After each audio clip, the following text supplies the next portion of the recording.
কাঁদতে লাগলেন, আল্লাহ আগের উম্মতেরা হায়াত পেয়েছে 1000 বছর, ইবাদত করেছে বেশি, আমার উম্মতেরা 60 আর 70 এর মাঝখানে মরলে এদের নসিবে কি হবে? আমার উম্মতের তো ইবাদতের সংখ্যা কম। আবার কান্না শুরু করলেন, মন খারাপ আল্লাহ দেখে, নবীর যে মন খারাপ আল্লাহ দেখে। আল্লাহ নাজিল করলেন, ইন্না আনজালনাহু ফি লাইলাতিল কদরি ওয়া মা আদরাকা মা লাইলাতুল কদর লাইলাতুল কদরি খায়রুম মিন আলফি শাহর। সুবহানাল্লাহ পড়েন। আল্লাহ বলে, নবী আপনি কাঁদবেন না, আপনার চোখের পানি আমার সহ্য হয় না। অন্যান্য নবীর উম্মতদেরকে হায়াত দিয়েছি বেশি, কদরের রাত দেই নাই। আল্লাহ রাসূল এই কোরআন থেকে জানতে পারলেন আগের নবীরা হায়াত পেয়েছে 1000 বছর, 2000 বছর। আগের নবীর উম্মতেরা হায়াত পেয়েছে 800 বছর, 1200 বছর। আমাদের নবী পৃথিবীতে বেঁচে ছিলেন কয় বছর? সবাই বলেন। এবং সুনানে তিরমিজির হাদিস, আল্লাহ রাসূল সাল্লাল্লাহু আলাইহি ওয়াসাল্লাম বলেছেন, আমারু উম্মতি মা বাইনা আস-সিত্তিন ইলা 70। আমার উম্মতের গড় বয়স হবে 60 থেকে 70। ওয়া আকাল্লুহুম মা ইয়াজুজু যালিক, এর চেয়ে বেশি হায়াত পাবে হাতে গোনা অল্প কয়েকজন। বেশিরভাগই 60-70 এর মধ্যে মরে শেষ, ঠিক কি না?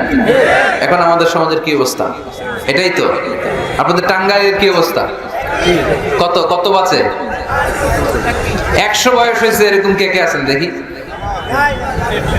টাঙ্গাইল ওই যে একজন হাত তুলছে, যুবক হাত তুলছে, মানে বুঝাইতে চাইছে হুজুর দোয়া করেন 100 বছর বাঁচতে চায়। আচ্ছা 80 বছর কার আছে দেখি? 80 পাওয়া যাবে বোধহয় দুই একটা। ওই যে মাশাআল্লাহ মাশাআল্লাহ মাশাআল্লাহ, এই চাচারা আছে, আল্লাহ কবুল করুক, আল্লাহ আরো হায়াত বাড়ায় দেখ। 50 আছেন কে কে দেখি? 50 অনেক অনেক, হাত নামান হাত নামান, অনেক হায়াত পেয়েছেন আপনারা, আল্লাহ আরো হায়াত দেখ, আরো হায়াত দারাজ করুক, পড়ি আমিন। আমার উম্মতি মা বাইনা 60 ইলা 70, আমার উম্মতের গড় বয়স হবে 60 থেকে 70।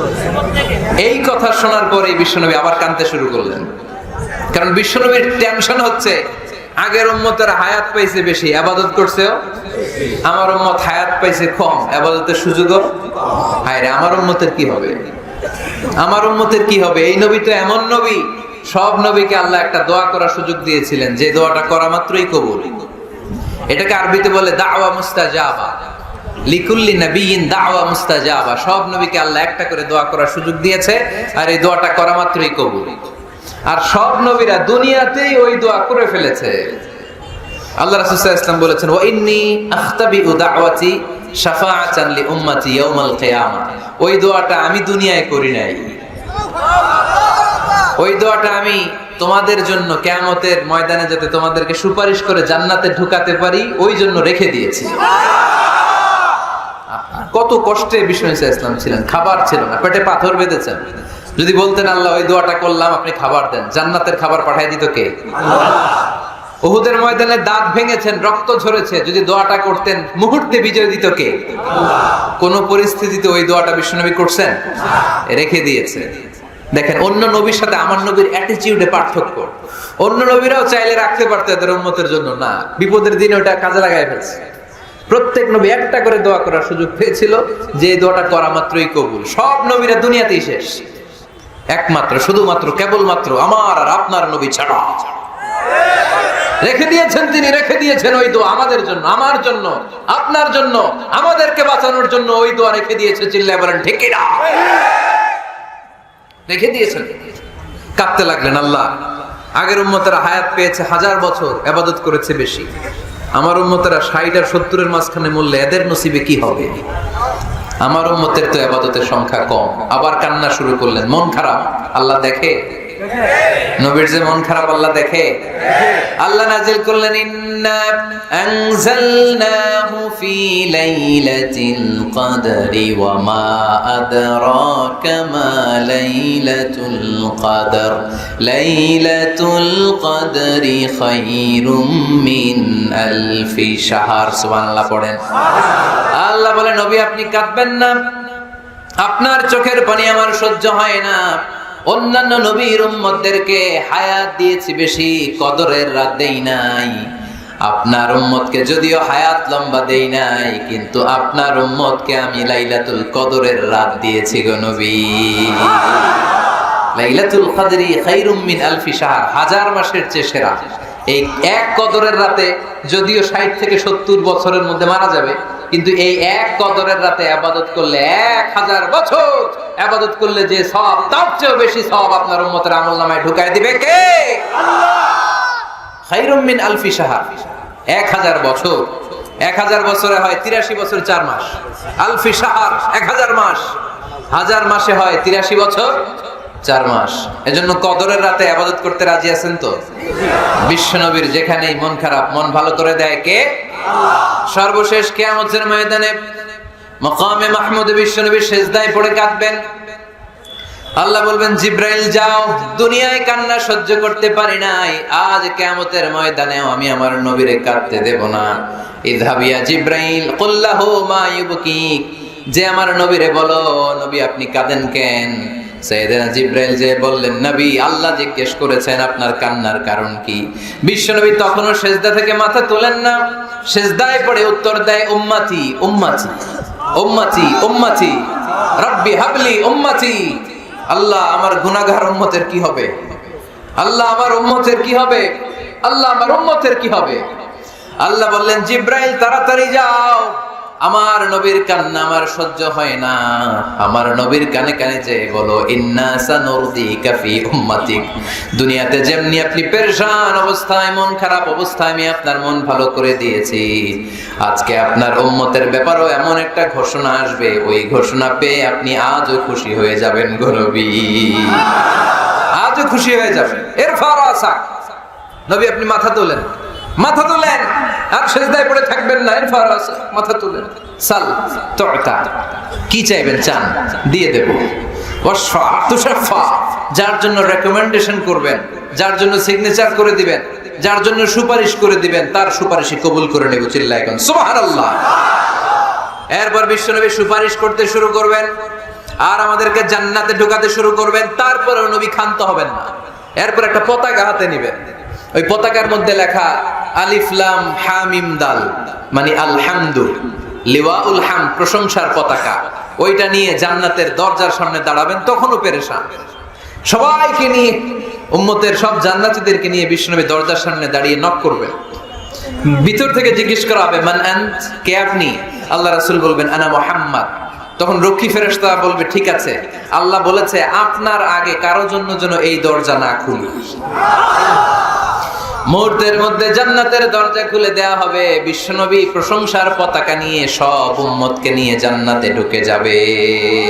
ওয়ালা সাউফা ইউতিকা রাব্বুকা ফাতারদা, নবী গো আপনি নিরাশ হবেন না, ভয় পাবেন না, হাল ছেড়ে দিবেন না, আমার উপর ভরসা রাখেন। আপনার বিপদ আছে যেখানে, আমি আল্লাহ। বিশ্বনবী যেখানে বিপদে পড়েছেন, বিপদ থেকে উত্তরণ করেছে কে? আল্লাহ। এরপরে বিশ্বনবীর আল্লাহ স্মরণ করায় দিচ্ছেন, নবী আলম ইয়াজিদিকা ইয়াতীমান ফাআওয়া ওয়া ওয়াজাদাকা দাল্লান ফাহাদা। সুবহানাল্লাহ। তার মানে শপথ, রাতের শপথ, দিনের শপথ শেষ, কনফার্মেশন শেষ, এবার রিমাইন্ডার, স্মরণ করায় দিচ্ছে, নবী গো আলাম ইয়াজিদকা ইয়াতীমান ফাআওয়া, আমি কি আপনার ইয়াতীম পাই নাই? আল্লাহ রাসূল সাল্লাল্লাহু আলাইহি ওয়াসাল্লাম যে ইয়াতীম ছিল জানেন? দুনিয়ায় আসার আগেই বাবা হারিয়েছেন, 6 বছর বয়সে মা হারিয়েছেন, মা ইন্তেকালের পরে দাদা আব্দুল মুত্তালিবের কাছে মানুষ হয়েছেন মাত্র 2 বছর। আল্লাহ রাসূলের বয়স যখন 8, দাদাকেও হারিয়েছেন। তারপরে চাচার কাছে ইয়াতীম নবী মানুষ হয়েছেন। আল্লাহ বললেন, নবী টেনশন কিসের? ওই যে আপনি ছোট্টবেলায় ইয়াতীম ছিলেন, আমি নিজেই আপনার চাচার মাধ্যমে আপনার লালন পালনের ব্যবস্থা করে দিয়েছি, আমি পথ দেখিয়েছি। আপনি ছিলেন দল্লান। দল শব্দের একটা অর্থ হচ্ছে ভ্রষ্ট বা গোমরা। আল্লাহ রাসূল কি ভ্রষ্ট ছিল? গোমরা ছিল না। আল্লাহ রাসূল ভ্রষ্ট ছিলেন না, গোমরা ছিলেন না। যদিও অফিশিয়ালি তিনি 40 বছর বয়সে নবী হয়েছেন, কিন্তু ওনার 40 বছরের আগের জীবনেও আমাদের জন্য অনুকরণীয়, অনুপম আদর্শ। চিল্লায় বলেন ঠিক কি না? এখানে দলের অর্থ হচ্ছে, Nabi you are searching the right way, then I guided you to the right way, you are searching the truth, আপনি সত্য পথ খুঁজছিলেন, খুঁজে পাচ্ছেন না, কোনটায় কোনটায় আপনি পথ হারা পথিকের মতো খুঁজছিলেন। অনেক সময় হয় না কি রে, টাঙ্গাইল যাবো, রাস্তা কি এইটা না ওইটা? মাঝে মাঝে আমরা দোদুল্যমান থাকি, আছে না নাই? আল্লাহ বললেন নবী আপনি সত্য খুঁজছিলেন, সত্য কি এদিকে না ওদিকে? আমি বললাম নবী ওই দিকে নয়, আপনি এই দিকে যান। এভাবে আমি আপনার পথ দেখিয়েছি। চিল্লায় গন সুবহানাল্লাহ। আমরা যখন পথ ভুলে যাই, পথ দেখায় কে? জোরে বলতে হবে কে? আল্লাহ। আমি যদি কোনদিন পথ ভুলে যাই, হাত ছানি দিয়ে কাছে নিও, মমতার বন্ধনে আমায় বেঁধে সব ভুল ক্ষমা করে দিও। পড়েন, আমি যদি কোনদিন পথ ভুলে যাই, হাত ছানি দিয়ে কাছে নিও, মমতার বন্ধনে আমায় বেঁধে সব ভুল ক্ষমা করে দিও। চিল্লায় পড়তে হবে আমিন।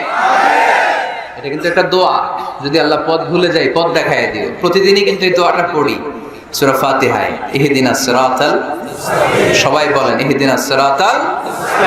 ও আল্লাহ, show us the right path, show us the correct path, show us the straight path. আল্লাহ সোজা রাস্তা দেখান, যে রাস্তা শুরু হয়েছে দুনিয়ায় ঢুকে গিয়েছে জান্নাতে। ওয়াজাদাকা দাল্লান, আপনি পথ খুঁজছিলেন, আমি আপনার পথ দেখিয়েছি। ওয়াজাদাকা আইলান ফাআগনা, আপনি ছিলেন নিঃস্ব, আমি আপনাকে ধনাঢ্য বানিয়েছি। তাফসিরে এসেছে ফাআগনা বিখাদিজা, আমি খাদিজার সাথে বিয়ে পড়াইয়া দিয়ে আপনারে ধনী বানাইয়া দিয়েছি।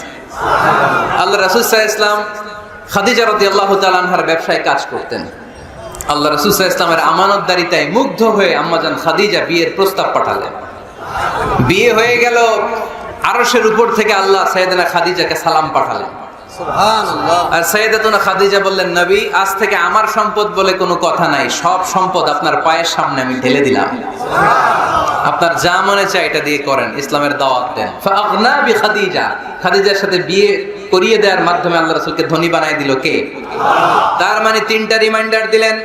এক নম্বরে আপনি এতিম ছিলেন, লালন পালনের ব্যবস্থা করলাম। আপনি পথ খুঁজছিলেন, আমি আপনার সঠিক পথের দিশা দিয়ে দিলাম।